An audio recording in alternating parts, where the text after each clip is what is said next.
This is the NBC Theater.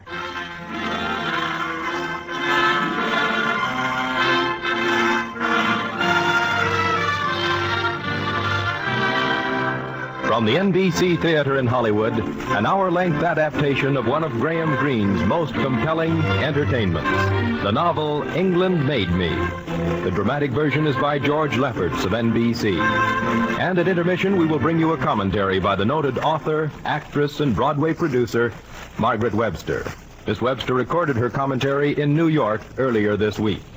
Here now, England Made Me by Graham Greene. Mind if I join you? Tony! Oh, Tony, you did come after all.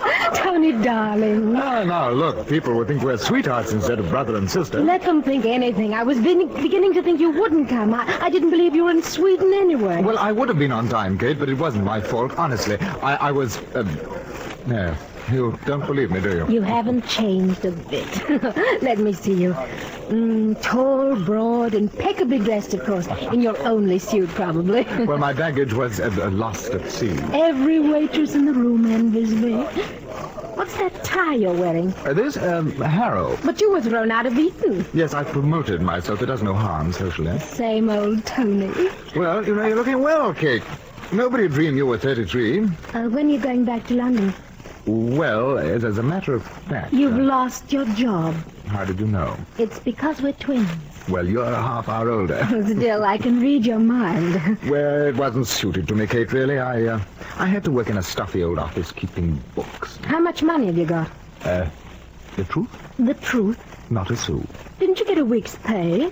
As a matter of fact, I left in rather a hurry. An affair of honor, you wouldn't understand. Of course not. I'll get hold of something. Father's dead now, Tony. Oh, no, I wasn't meaning to sponge. Now, see here, if you think that I came to Stockholm to sponge off you... Darling, I wish you had. I'd like nothing better. Well, as a matter of fact, I have a little scheme. I know your schemes. The trouble is you're dishonest, but not dishonest enough. Huh? There are certain things you can't stomach. You're all bound up in England. Oh, and what does that mean? Middle-class morality. Women are fragile. Men are bold. Motherhood is sacred. Babies must be loved. Wives cherished. Oh, Kate, you ought to know me better than all that. You'd never admit it, but that's how you are. Well, perhaps I'd better be going. You're coming with me. Eric will give you a job. Eric? Eric Krogh. The Eric Krogh? I'm his personal secretary. They say he's the richest man in Europe. Not the richest, but one of the most powerful. Oh, Kate, he'd never take me on.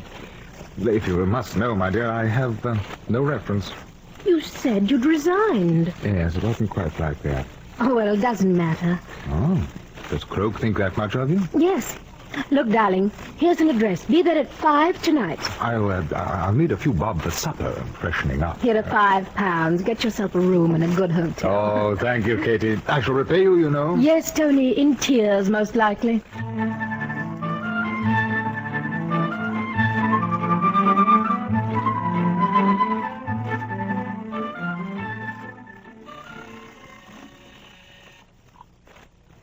You're Herr Krogh?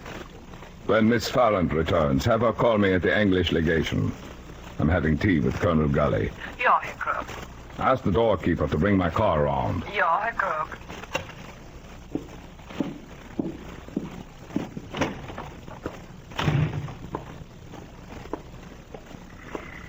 Good afternoon, Herr Krogh. A beautiful day. I brought your car around. Thank you. I see they have completed the new statue in the courtyard, Herr Krogh. Yeah. What do you think of it? Well, Herr Krogh, it's a bit odd. How do you mean? I don't know. It's just odd-looking. Understand this. You are a doorkeeper. That statue is by Sweden's greatest sculptor. It is not the business of a doorkeeper to understand it. I didn't mean It Herr is the Krogh. business of a doorkeeper to tell visitors that the statue is the work of Sweden's greatest sculptor, get his name for my secretary. Yes, Herr Krogh. Don't ever let me hear you suggesting to visitors that it is difficult to understand. It's a work of art. Remember that. Yes, Herr Krogh. Say it. It is a work of art. Again. It is a work of art. It is a work of art. A work of art.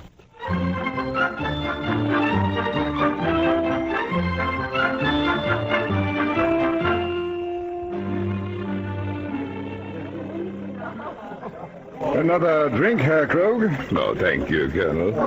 My quota is one. Oh, speaking of quotas, Herr Krog, I took some of your last issue. You could do worse. I don't speculate normally, but I regard Krog's stock as gilt-edged. Not gilt-edged at 10%, Colonel. Oh, I know, my dear fellow, but one trusts the name of Krog. It is sound, isn't it? Sound as a parent company. You have a few metallic industries, haven't you? Oh, a couple of thousand. They've been doing very well. If I may advise you, get in touch with your broker. They will pass 125 shillings tomorrow. Then tell them to sell. They'll drop to 80 before the week is out. Oh, that's very good of you, Herr Krog. Very good indeed.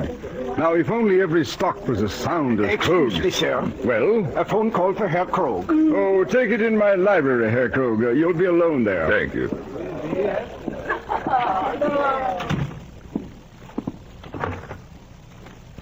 Eric Krog. Eric, this is Hall. What is it, Fred? There is trouble at the night coping plant. What kind? Strike. When is it called? 3 o'clock tomorrow. How many factories? 3. Who is the leader? Our informant at night coping reports that it is a man named Anderson, foreman in one of the shops. I want it settled before nightfall. Ask Lauren to handle it. Lauren is ill. I could handle it, Eric, if you'd let me. I said I didn't want trouble. You don't know these fellows the way I do. No. Ask this Anderson to come down. Send a car for him. I'll see him in my office at 4. What is happening on the market? They're still dumping stock, the Americans. You bought, of course. Of course. Did you keep the price steady? Yes. Go on buying. Don't let the price of Krogs fall more than half a point. But, Eric... Listen, the stock is virtually worthless. Much better for it to be in our hands. We don't want questions. Why must I explain these things as if you were a child? But the IGS... We have Romania now. By next week, we'll have America. Money is close, Eric. I can always get money. Keep buying. Eric? Did you hear me? I said keep buying. Keep buying. Yes, Eric. Fools. Weak, sniveling fools.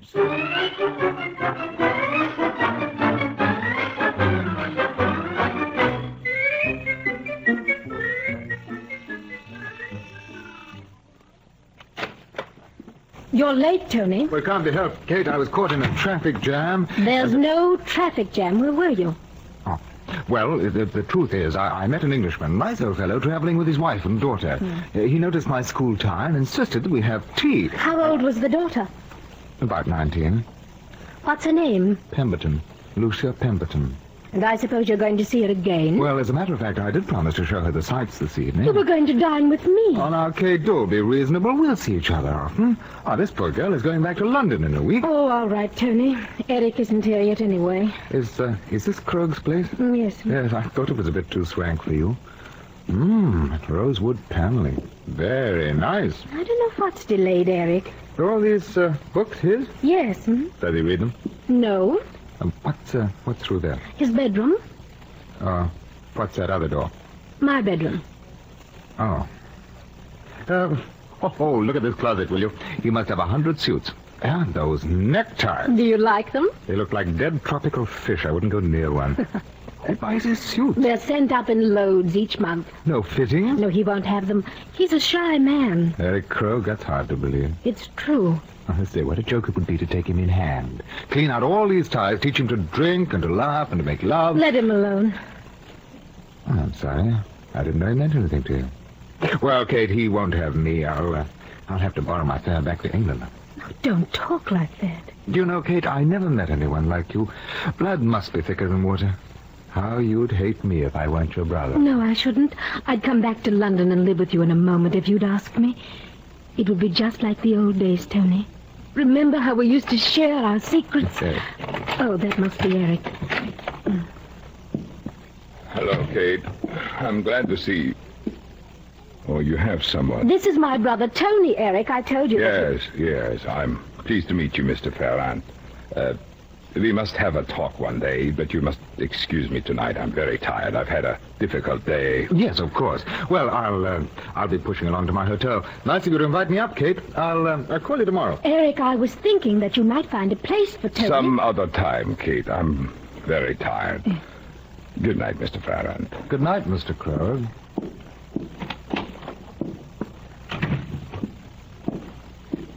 Excuse me. What? I said excuse me. I noticed your Harrow tie. I'm Harrow myself, class of 15. Minty is my name. Could I buy you some dinner? Well, really, You're suspicious. I don't trust old Minty to do the right thing by you. But I assure you, you won't get a better price in Stockholm. For what? Information about Krogh. Are you a blackmailer? Not quite. I'm a newspaperman. I write for the Stockholm Daily. What makes you think I can give you any information? So you come out of his place. What sort of information do you buy? Anything about Krogh is news. Did he mention anything? A strike, perhaps? A new flotation? Oh, now, see here.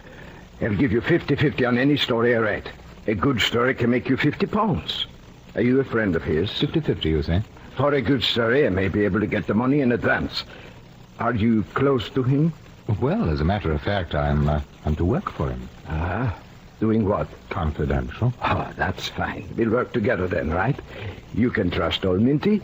We might arrange something. You'll have other reporters trying to buy news of Krogh from you. Don't touch them. Stick with old Minty. Remember the old school tie.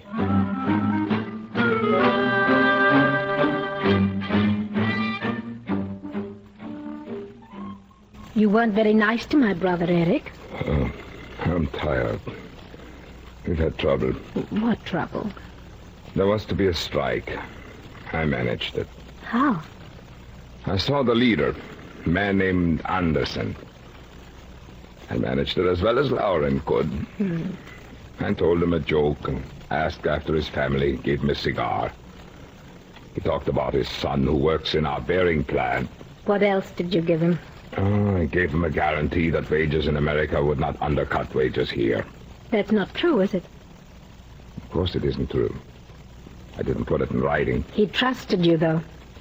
Everyone trusts Kroghs. That's how we made our name. We are trusted. What will you do when he finds out that you lied? Hall can take care of that. My only concern is to have nothing happen until we floated the American issue. Please, I'm very tired now, Kate. It was very hard talking to the men. Take off your shoes. I'll stroke your forehead. Would you, Kate? I'd like that. There now. Doesn't that feel good? You know the right things, Kate. You're good for me. Just close your eyes. That man, Anderson, reminded me of somebody. Don't think about it. Why did Lauren have to get sick now? I don't like to talk to them. It's all over now. No new issues. The market is steady. Can you give my brother a job?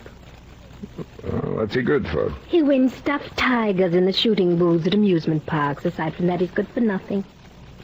Has he been to school? He's been in and out of the best schools. He knows art and music? Thoroughly. How about sculpture? Well, he's cultivated. I'll see him tomorrow. I want his opinion of the new statue. Close your eyes. And the averages are higher. The early firmness maintained. Sleep.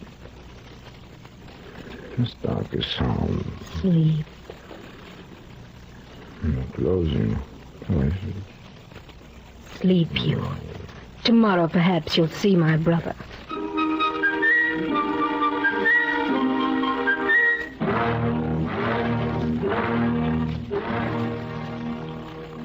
Farrand, your sister tells me you are a good pistol shot. Yes, I am. And you have been to school.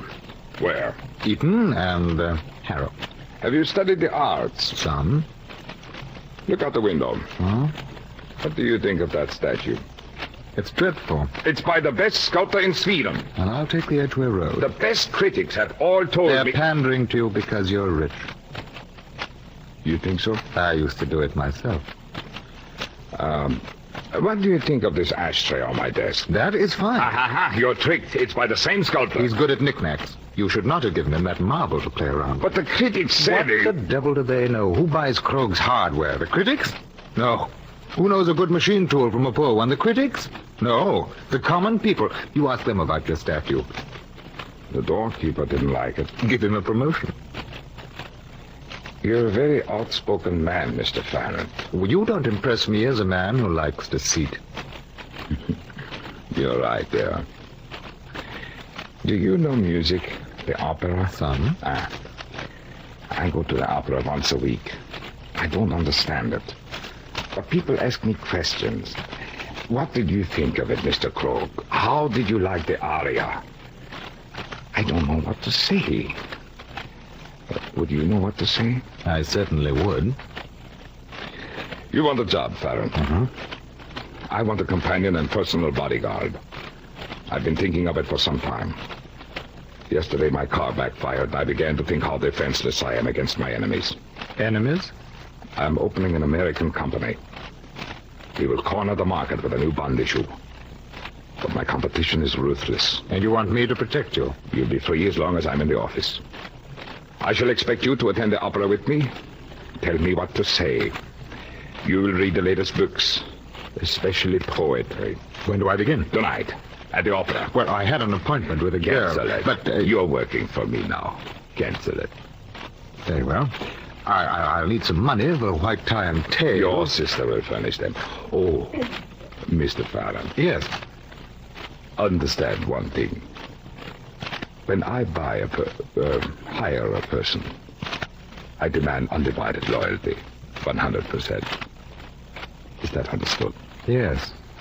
My sister tells me.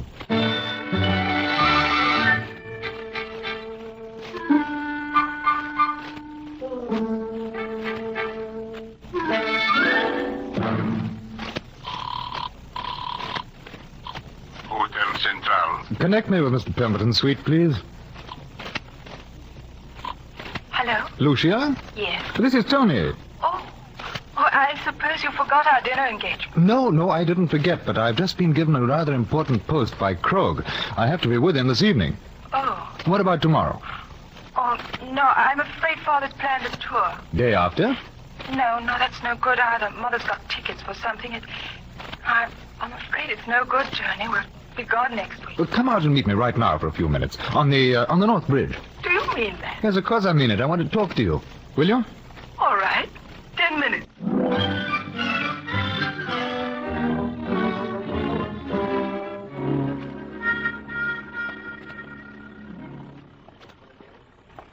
Hello. You came. Did you think I wouldn't? I didn't know. We only just met. Oh, I don't care. I'm on a holiday. I'm going to do exactly as I please. Then what's that? Anything I please. I shall fall in love with you if you let me. You are a queer one. For telling the truth. Well, I don't ever tell the truth. Shall we get a cup of coffee?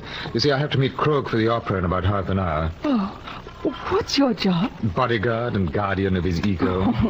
That doesn't sound respectable. No, it isn't, but it'll pay me well. Well, I shan't mind. It's so nice to be seeing you after all these foreign men. Foreign men? But you've only been here a week. Does it take a week to know a few men? Have you ever been out of England before? No. I thought not. Tell me all about these foreign men. They're handsome, I suppose. Oh, very. Yeah, I suppose you've had relationships with many men back in, Coventry. Oh, but I'm not promiscuous or anything, but I have been around. Yes, I see.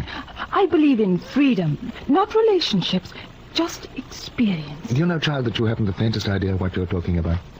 What do you mean? How old are you? 20. Huh? Well, I'll be 20. Why are you trying to impress me with all your experience? Oh.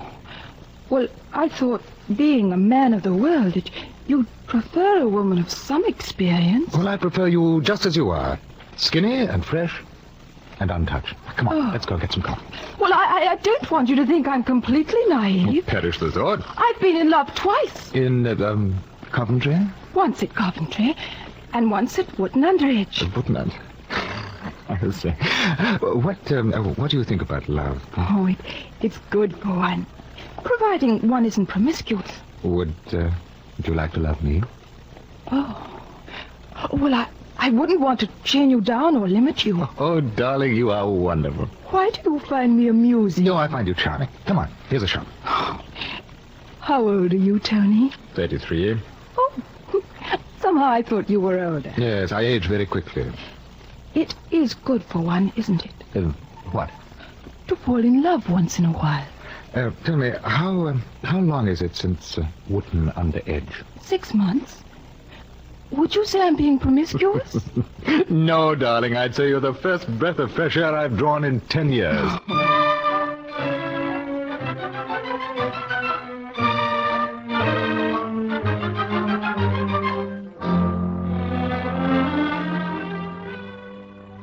What is it, Kate?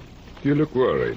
I am, Eric. Why? Well, I've been going over the books, those checks to Batterson's on the sale of stock to the Amsterdam Company. Oh. What about them? They're predated. I know. I predated them. No one knows this but you. It isn't safe, Eric. It's very nearly safe. This is a moment I've been waiting for, Kate. The moment when we leave the law behind and push out for new shores. If it ever leaked out, if the public found out now when the American stock is being floated... They won't find out. The directors will examine the books in another week. The American issue will be floated by then. But they'll suspect the dates. Perhaps. They could still bring suit. Perhaps. Suppose they put me on a witness stand? Suppose they do. You're asking me to perjure myself. No. They will never put you on a witness stand, Kate. How can you be certain? Kate, I have something to ask you. Well? Will you marry me? You ask me to marry you? I realize this should be a romantic moment in a young girl's life. I'm sorry, I'm not the romantic type. But I think we could find some happiness together. You would have everything you wanted, all the freedom. I would be very fond of you. And a wife does not have to testify against her husband. It isn't only that. It was very considerate of you not to make love to me, Eric. I'm a businessman. Yes. Well, you would be a very rich woman. I would want a settlement for myself and something for Anthony. Anthony needs me. He's like a big overgrown baby. That could be arranged. You will marry me? Yes, Eric. I'll marry you. Ah, that makes me very happy. I hope it makes you happy, Kate. Wait. Do I see tears? Oh, it's nothing. It isn't every day a girl accepts a proposal of marriage. I hope the tears are happy tears. Of course they are, Eric. I'll be a lovely bride. Anthony will be very pleased. Anthony always wanted me to make a good marriage. There's nobody more respectable than Anthony, you know, Eric. When we were children, even, Anthony always used to look out for me. I'll make arrangements for a party. We'll all go out somewhere tonight and drink and have a good time. Tell Tony to make the arrangements. He knows about these things. Flowers, champagne. I want everybody to have a good time. We'll make it a real celebration. Right, Kate? Yes, Eric. A real celebration.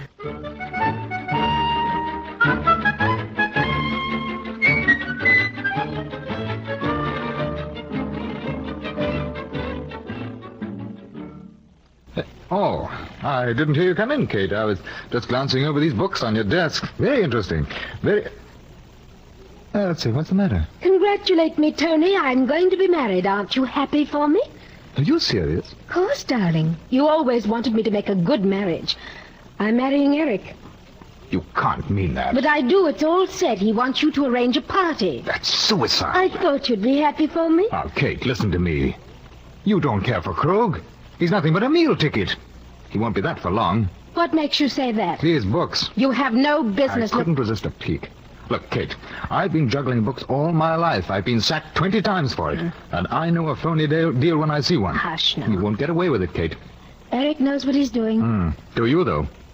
You're going to marry him. Yes. You don't love him? No, darling, I love you. Oh, Kate, come on, let's clear out of here. No, Tony, I'm going through with this. I've planned it for a long time. Planned what? You're destroying yourself. You should know, darling. You're an expert at it. You've been doing it all your life. Not this way. Tony, this is our only chance. We're done. We're broke. We belong to the past. All we have is good looks and breeding, the fine dead flowers of our class. The only commodity we have to sell is ourselves. Well, enough. Take me to lunch. No, well, I'm sorry. I promised Lou I'd meet her. Don't you care that I'm being married? Of course I do, but Lou is leaving today. Now, don't take it so hard. Kate, after all, you must get used to not having me around, hmm? Now, you brighten up. Here, take one of these flowers from the vase and wear it in your hair. I don't want it. Huh? All right, then I shall wear it in my buttonhole. Looks rather dashing, don't you think? Lou will like that. I hate you, Tony. I hate you with all my heart and soul.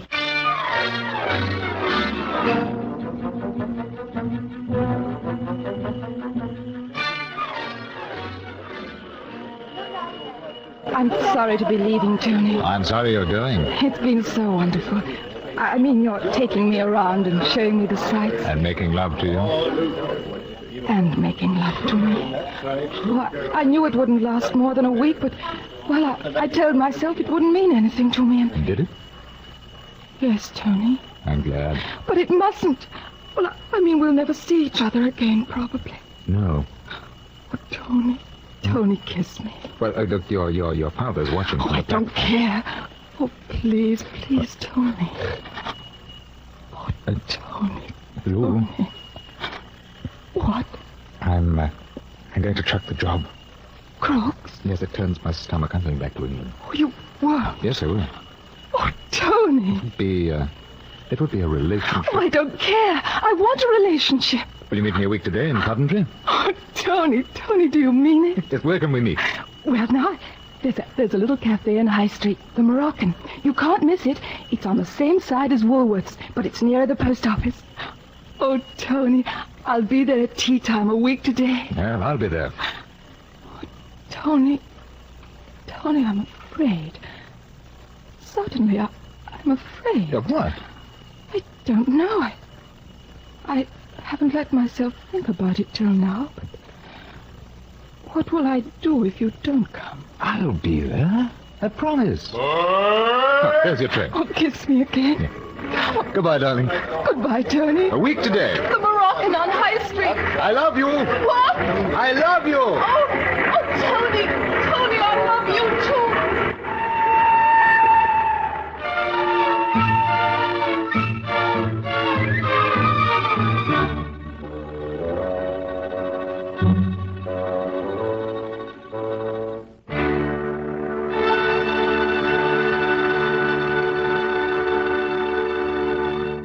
From Hollywood, the NBC Theater is bringing you a dramatization of England Made Me by Graham Greene. And now, our intermission commentator, Margaret Webster. Many of our listeners today will remember Graham Greene's classic thriller, Brighton Rock, which was given last year on this program. Others will recognize him as the scriptwriter of the recent films The Fallen Idol and The Third Man. Many of his novels have been transferred to the screen, as for instance, Confidential Agent, The Orient Express, and The Power and the Glory, the last named undergoing a very considerable transformation in the process. His most recent bestseller, The Heart of the Matter, has been dramatized. This might tend to suggest that Greene is primarily a novelist of action, and it is unquestionably true that he can distill the elements of excitement, suspense, and horror with a master hand. But these qualities alone would not have made him one of the most important novelists writing today in any language. When the ordinary whodunit rates qualification as a psychological thriller, we feel that it has been stepped up in the hierarchy of literature. But Greene's novels are even more than that. They explore relentlessly the thrills of dangers of the spirit and the soul. England Made Me is not a thriller at all in the usual sense. Yet we are aware always of a sense of danger, and not merely of physical danger. We meet characters not unfamiliar to writers of minor blood-curdling routines. The wizard of international finance and his ruthless henchman, the easygoing adventurer who stumbles upon secrets too dangerous for him to know, the little ferret of a reporter, the beautiful mistress of the financier. These are the usual types, but under Greene's touch, these people have all grown up. They are not types, they are themselves alone. His Krog has a childlike and vulnerable quality that is touching. Hall is obsessed by a fervor which is far more compelling than the gun in his right-hand pocket. Anthony Farrant carries his culpable innocence and his simplicity of guilt with an insidious charm, and Greene is far less concerned with Kate as Krog's mistress than he is with the extraordinary bond she shares with Anthony.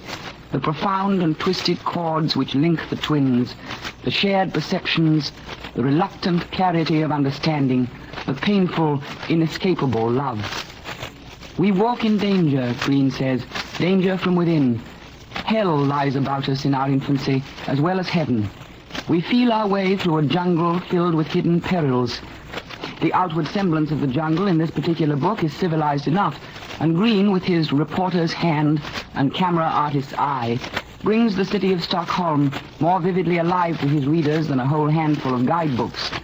But the well-ordered streets, the lakes and bridges, the embassy and opera house, the great modern structure of glass and concrete and steel, which is the palace of King Krog, all these are still a jungle through which each man walks alone, beset by the shadowy lions of lust and ambition, the tiger of hate, the screaming jackals of fear, pitiable and defenseless, bearing the precious burden of his immortal soul. Thank you, Margaret Webster. Our radio version of England Made Me will continue from Hollywood after a brief pause for station identification.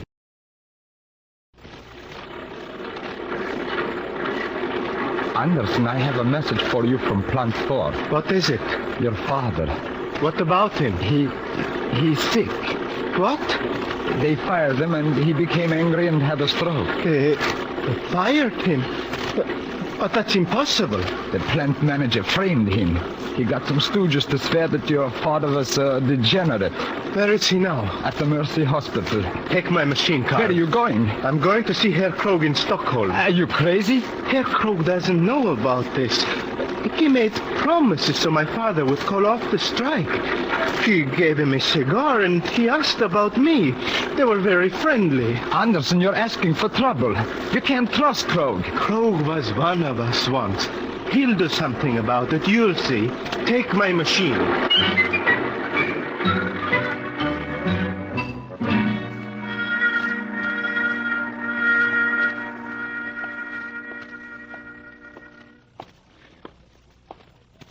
Where do you think you're going? You just can't walk into Krog's like that. I've got to see Mr. Krog. He ain't here. He wouldn't see you if he was. I work at the factory at Nykoping. What difference does that make? I have to see him. He knows my father. You have no business here. Dressed in overalls, too. I didn't have time to change. Listen, it's important. I've got to see Herr Krog. Something terrible has happened and he has to know about it. Send him a letter. Even the Prime Minister doesn't see Herr Krog without an appointment. Then I'll make an appointment. But first you have to see the secretary. I'll see the secretary. But you can't see the secretary without an appointment. Then I'll make an appointment. Listen, at this place you're lucky to see me without an appointment. I tell you, Herr Krog knows me. He asked my father about me. Tell him Klaus Andersen's son. Look about you. This is Herr Krog's. What would he have to do with you? See that fountain? It's a work of art. It was made by the greatest sculptor in Sweden. You wouldn't believe me if I told you how much it cost. Inside here, they dine off plates which would cost you a year's wages. And do you know why I'm here? Because I do brain work, not factory work. I think. I know what to say to the visitors. You think that's easy? I get a new uniform every 6 months. One has to be smart up here. Look, this is all very nice, but I must see Herr Krog. You'll regret it if I don't see him. My father has influence. What does he do? He's chairman of the factory union at Nykoping. If I don't see Herr Krog, he will call a strike. Well, even if you are telling the truth, you can't see him. Why? Because he is at South Bjoden. They've gone to dinner at the hotel there. I'll go there. You won't get in without evening dress. How far is it? About 20 miles. I'd better be starting. Well, the train leaves in an hour. I have no money for trains. I'll walk. It will take till midnight to walk to South Bjoden. I'll thumb a ride. I don't believe your story about your father. Don't dare to tell Herr Krog I told you where he was.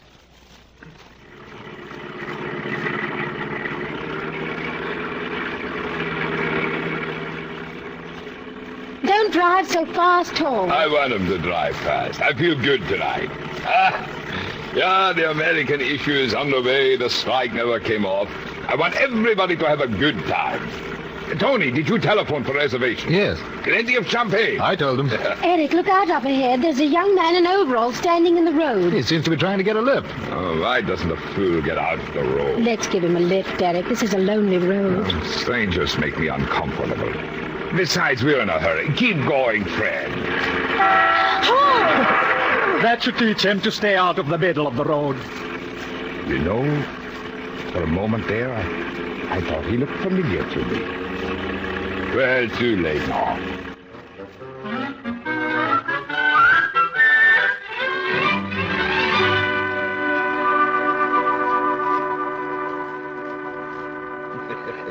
Let me pour you another drink, Anthony. Thank you. What a pity we didn't bring a young lady for you. Isn't it? Isn't it a pity, Kate? A pity. We're all going to get drunk and have a good time. Where's Hall? He'll be right back, Eric. I want him to have a good time also. Is that possible? How shall we begin? Tony, you know about these things. Well, now, I'm sure. I don't know. Perhaps if I tell a funny story. I used to know some funny stories many years ago. Yes, Eric. Do tell us a funny story. Well, let me see. There were these two construction engineers building a bridge over a river. One of them was a Swede, the other an Englishman. And the Englishman said to the Swede...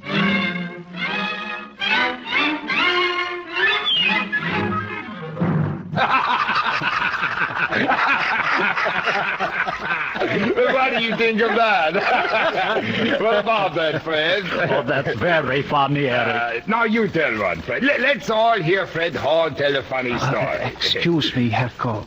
What is it? There's someone in the cloakroom who says he wants to see you. No one knows I'm here. He insists, Herr Koch.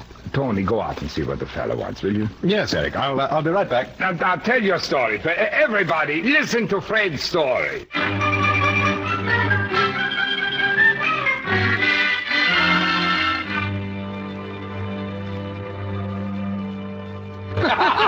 Oh, no. Now you tell us a funny story, Eric. Come on.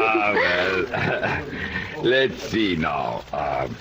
Now, there's the one about the three men who went into a bar in Chicago. Now, wait. I must get it right. It's been so many years. There were these three men who walked into a bar. Eric.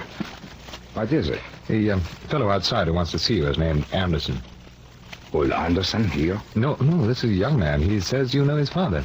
Oh, well, send him away. I'll see him some other time. Well, he's walked all the way from Stockholm. Why does he bother me when I'm having a good time?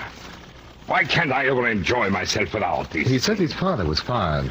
Is that true, Eric? I put nothing on paper. But he's been fired. You said nothing happened. They planted something on him. It was best this way. This young fellow's asking for trouble. Well, let me get him a drink anyway. He's half frozen. I want him thrown out. Oh, for heaven's sake, the fellow's walked 20 miles. I pay you, don't I? Then throw him out. I'm dashed if I will. Tony, you're crazy. He's drunk, Eric. He doesn't know what he's saying. Why don't you listen to the man's story? I will not be ordered. Mr. Krog, What is it, Fred? you don't want to see this man? I don't want to see him. You want him sent away? Yeah. I'll send him away.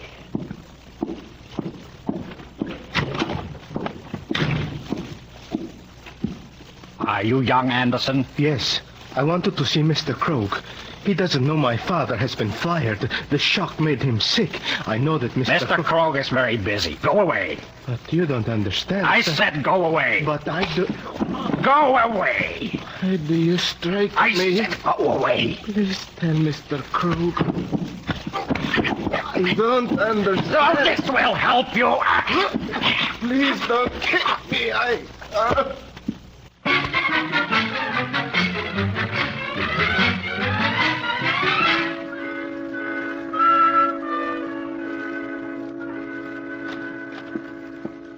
Tony, what are you doing? Pretty obvious, isn't it, Kate? I'm packing.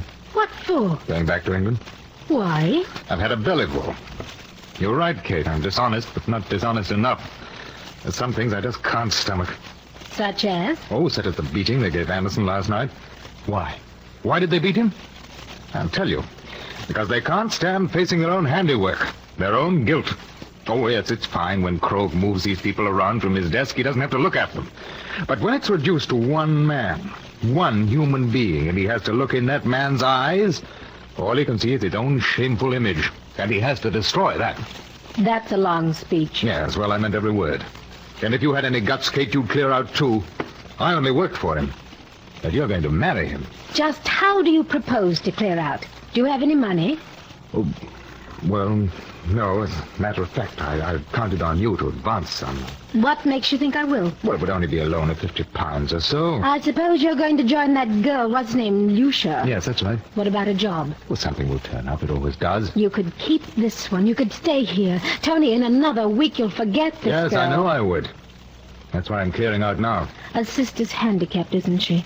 I can't appeal to you as she can. I can't say that I love you or that you love me. Well, I do love you, Kate. Oh, yes, you love me all right, but do you know how I love you?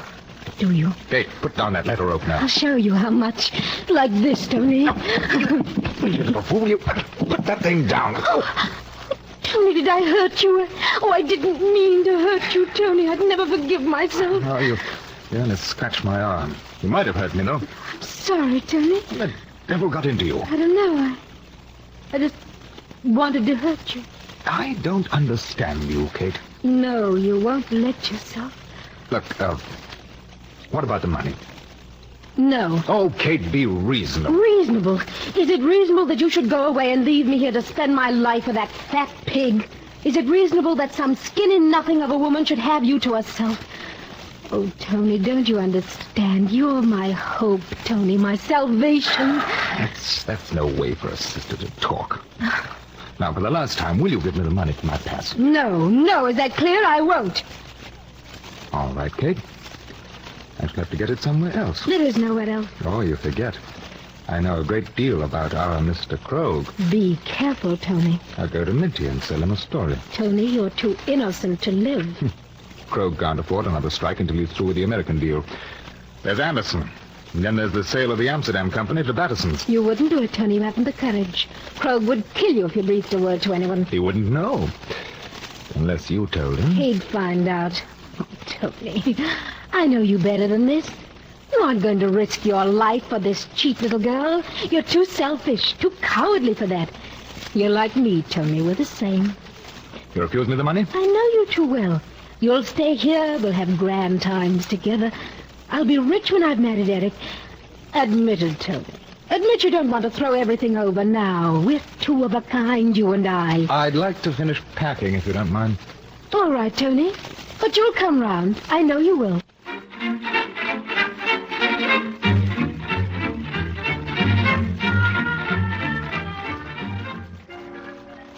Minty, I need some money. Who doesn't? No, I need some now, before tomorrow morning. Oh, really, old boy? Well, you said that you could get an advance on a good story. Well, that depends. Now, listen, Minty. I need £100. I'll give you a story that'll make you the best reporter in Sweden. How do you sober? On condition that you don't publish a word until I've left, and that you don't breathe the source to anyone. Have you been playing with fire, old boy? With dynamite. Well, what's the story? Do I have your word? I swear it on my school tie. All right. Hold on to your hat, then. Krog framed Anderson, the leader of the strike at night hooking. Can you prove it? Ask Anderson's son. Paul beat him up last night. Why? They're afraid something will go wrong before the American issue is floated. What would go wrong? The Amsterdam company is worthless. All its assets are in the form of shares in another company. The purchase of the shares was predated so that it wouldn't look like a swindle. Holy canute. Yeah. Would you like to bring me £100 tonight and get all the details? I will have to talk to the editor. Oh, don't give away the story. Oh, don't worry, Farron. This story is much too valuable to give away. Much too valuable. I will get in touch with you.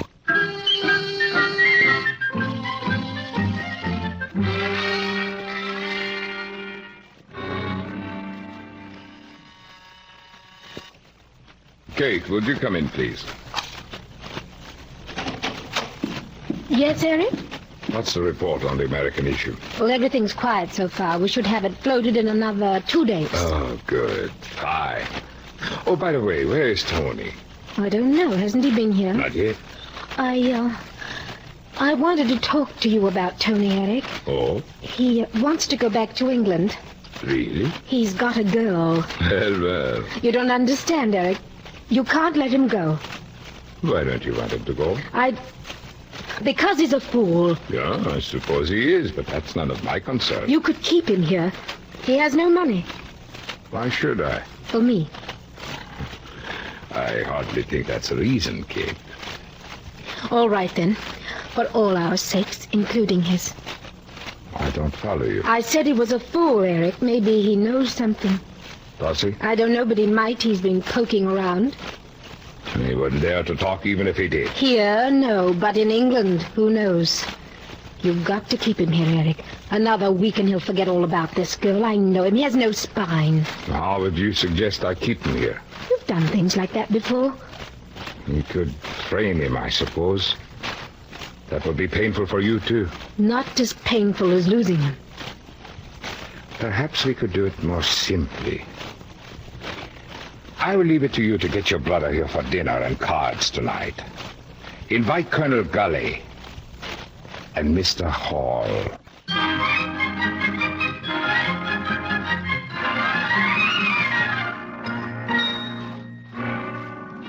Hello? Mr. Minty, please. Minty? Minty, this is Tony. Did you see the editor? Have you talked to him? Well? He won't buy a pig in a poke. He wouldn't give you the money? Not of Harding until after I let him see the story. But could you trust him to hold it? Well, about as far as I could throw a piano. Minty, I need that money. You said that this morning. I can't get it, not of Harding. I see. All right, I'll have to get it some other way. Good luck.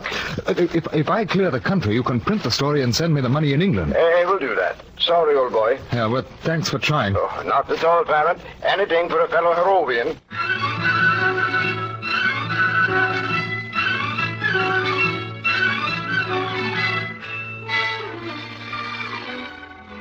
Well, Tony, I see you've unpacked. Not completely. I was right. You didn't have the nerve. You're very flattering, Kate, but I haven't given up yet. As long as you're going to stay in Stockholm, you might well have dinner with Eric and me tonight. I don't think I'd better. There'll be a card game afterward. You might try your luck at that. With what? Perhaps you can get Eric to advance some money on your salary. That chance. Eric's a gambler. I hadn't noticed. Will you join us, darling? You think you've won, don't you, Kate? Yes, you're dancing with joy because you kept me from running away again, just like our childhood. Will you join us? It's a free dinner, and your girl has gone away. Oh, all right, Kate. Yeah, you win this time. I'll be there. 8 o'clock tonight at Eric's. I'll wear a flower in my hair. You'll like that.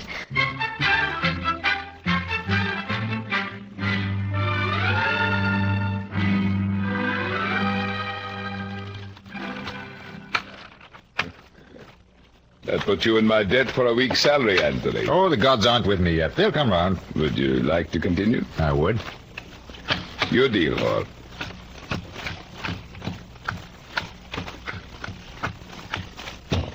Gentlemen, I'll stay. Colonel Gully. I'm in. The military attaché gets reckless. Eric.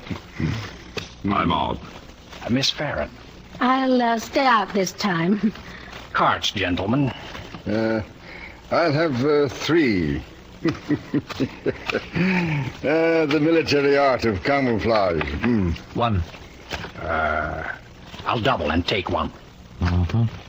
I'll stay. Well. This calls for a bit of thought, what? Double again. I'll call you. 2 10s. And yours truly is stung again. Here's my note. Why don't we have a drink before we deal again? That's a good idea. There you are. School. School. Turn on the wireless, Miss Farron. Let's get the latest news from London, shall we? Oh, I'll get it. Hello? Yes. Oh, no. Well, I'll see. Hold on. Who is it, Kate? There's a gentleman who insists on speaking with you. He says he has some information of great importance. Who is it? Hello, who is this, please? Oh. Well? His name is Minty. Minty? Oh, yeah. I'll take it. Hello, Mr. Minty. No, you may speak freely. I see. Yes, of course. My office tomorrow at 10. I'll write you a check. Certainly. Thank you.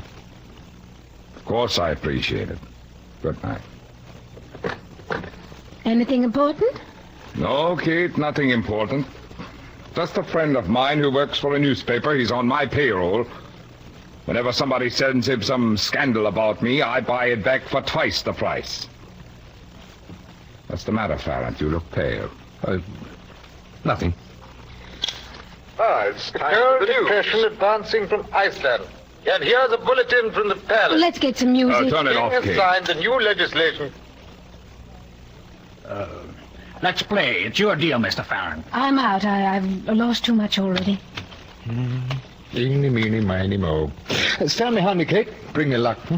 I think your luck has run out, Mr. Farrant. Cross your fingers and twiddle your toes. That's the way the money goes. 5 crowns. I go down. It's too rich for me. Double. 1 card. You must have a good hand, Mr. Hall. I'll take 1 and double. Double again. Tony. Oh, this should be interesting. I'll call you. 2 pair. Queen high. Straight flush. You can't beat that. No, I can't beat that. Thank you, gentlemen, for this wonderful money. Mr. Krogh, here's what I owe you. And the rest should take me across to England with a little to spare. Well, I'm through. Oh, yes, we've all had enough. So you're going across to England, Mr. Farrant. Yes, I was going to tell you tonight. I hope you won't mind. I'm not cut out for your kind of work, Mr. Krogh. I'll walk back with you, Mr. Farron. Yes, that'll be fine. Tony, come into the hall. I'll get your coat. I want to talk to you before you go. All right, Kate.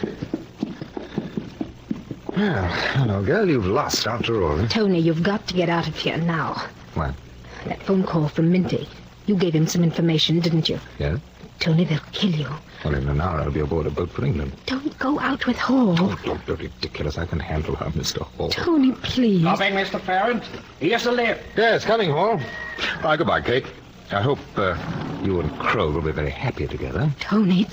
I'll write you 3 pages every Sunday. Bye. Well, I'd better be going too. Oh, no, don't go, Colonel Gully. The party's just begun. Do stay and have a drink with us. Eric, wouldn't you like Colonel Gully to stay? Eric will tell some funny stories, won't you, Eric? It's stuffy in here. I'll open the window. No, don't. It's too foggy out. It is beastly soupy, isn't it? You should have sent Tony and Hall home in the car, Eric. The car's no good in this fog. They might have an accident. Yes, I suppose you're right. Looks as if Mr. Hall left his note-case on the table. So he did. I wouldn't guess him to be a man who'd leave his identification and money on a card table. Not after seeing how close-fisted he held his cards. There'll be tears before morning. What's that? An old superstition about leaving things. Oh. Are you superstitious, Colonel Gully? Oh, good heavens, no. Lot of nonsense. Here comes the lift. Hall must have remembered his wallet. Where are you going, Eric? Into the bedroom for some aspirin. I have a sudden headache.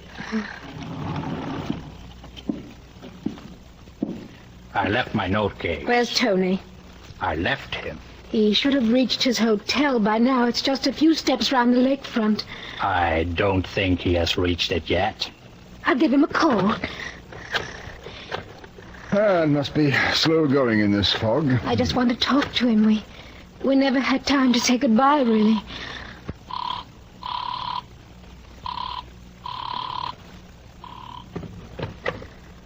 There's no answer. I suppose we shall never say goodbye now. We left so much unsaid.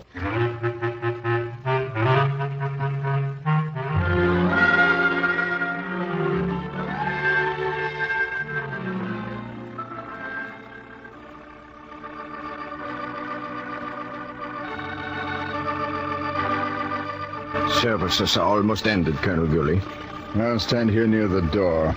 I think I was playing cards with him only the other night. He was in the water 3 days before they fished him out. How's the sister taking it? She doesn't show anything. Herr Krogh looks well today.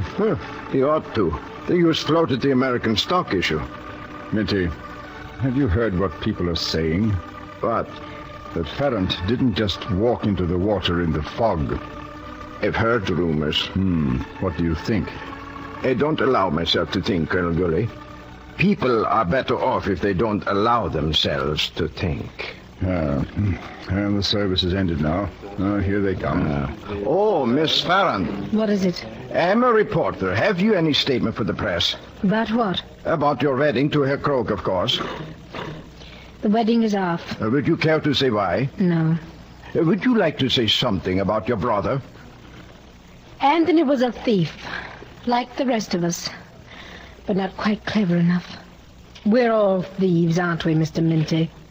Where are you going now, Miss Farron? Nowhere. Simply moving on. Like your brother? Yes, like my brother.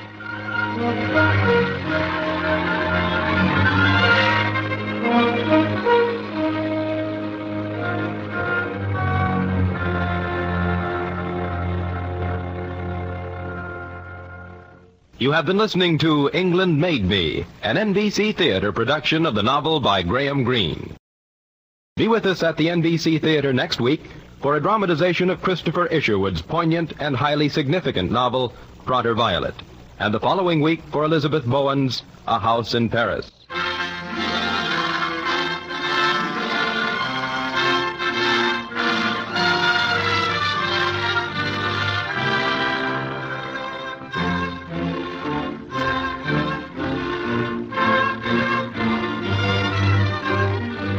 England Made Me was adapted for the NBC Theater by George Lefferts. Our intermission commentator was Margaret Webster, whose commentary was recorded. In today's cast, Naomi Stevens played Kate, Ben Wright was Tony, Marvin Miller, Krog, Marty Warren was the doorkeeper, Herbert Rawlinson, Colonel Gully, Robert Boone was Hall, Stanley Farrar was Minty, Constance Cavendish played Lucia, Don Diamond was Anderson, your announcer, Don Rickles. The director of the NBC Theater is Andrew C. Love.